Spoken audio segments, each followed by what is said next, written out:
My name is Noel. I was 5 years old and it happened in the apartment I was living in. Can you share your personal experience and how it impacted you?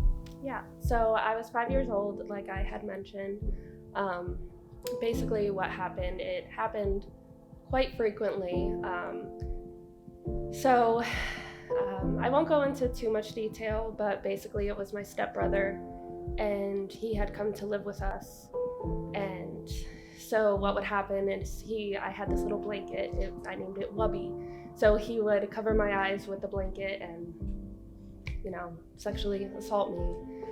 It happened a lot of times. It finally stopped because my sister saw it happening. All three of us shared a room and she saw it. And yeah, it was traumatic, to say the least.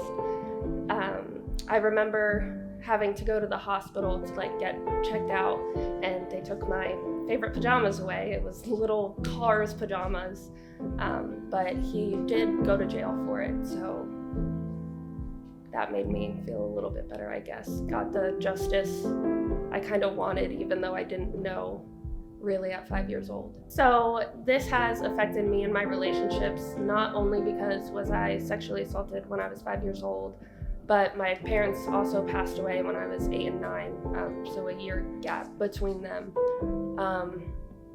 I think that's affected my, willingness to be in a relationship, willingness to put myself through that.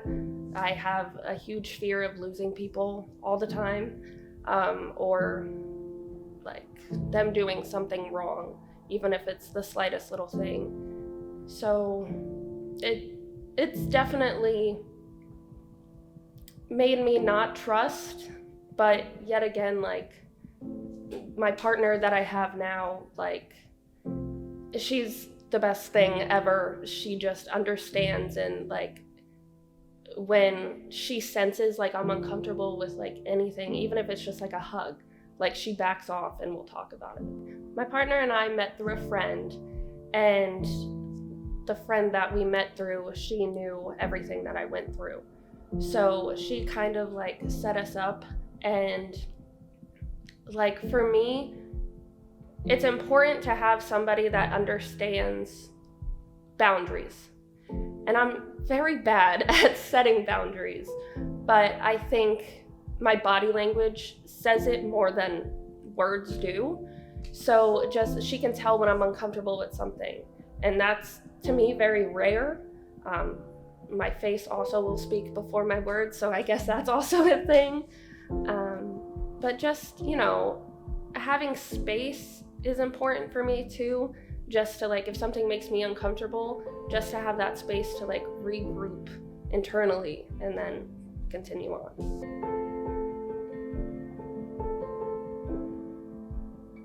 Yeah, consent has definitely been, I want to say a difficult topic for me. Sometimes it would be just hookups, and hookups for me was a way to kind of try and suppress the trauma in a way. I know that sounds very odd, but for me that's what the process was.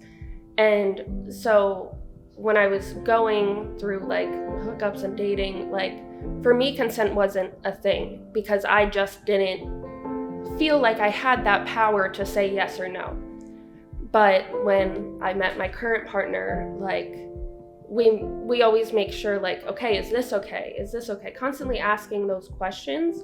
So I think once you finally get to that place, whenever that may be, that you're comfortable with that person, and consent just kind of comes easier that way.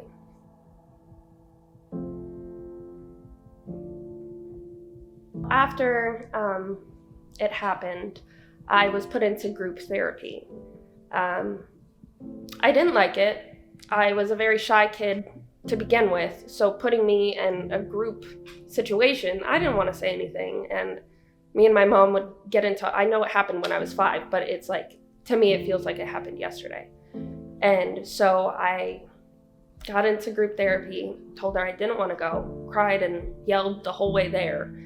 And ever since then, I've never really been a fan of therapy. For me, I guess because from that young age, I had that like negative taste in my mouth of it. Personally, for me, I found more comfort in going to my family about it and having like those people that were close to me, kind of help me through it, even though they're not professionals and like, they haven't experienced it themselves. Like just having that comfort and that love from them really helped me push through it.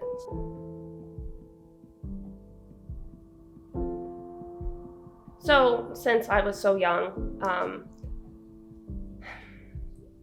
I really don't know what resources would have helped. Like maybe just not a group therapy, but just a one-on-one therapy session. Maybe that would have helped a little bit more. I don't know. Like I'm a big believer of things happen for a reason, and I wouldn't go back and change the way that I was able to kind of move past it. I think it made me a stronger person, and all around, like, I'm always there for people. Like, my friends call me the therapist of the group. So I think that kind of, not doing it on my own, but doing it with my family allowed me to be self-sufficient in a way that if things were to happen like that, I could go to them or be able to sort it out in my own mind. Day-to-day things that I do to kind of like heal the trauma inside is stay busy. Anytime I have downtime, I went through a lot of trauma in my childhood, and so I just try to stay busy. But when those thoughts do come up and there's nothing that I can really do about it, I just take a breather and I think of, okay, if those things didn't happen, I wouldn't be where I'm at right now. Like the opportunities that I have right now would not be in front of me. I can't change my story, but I can change the ending.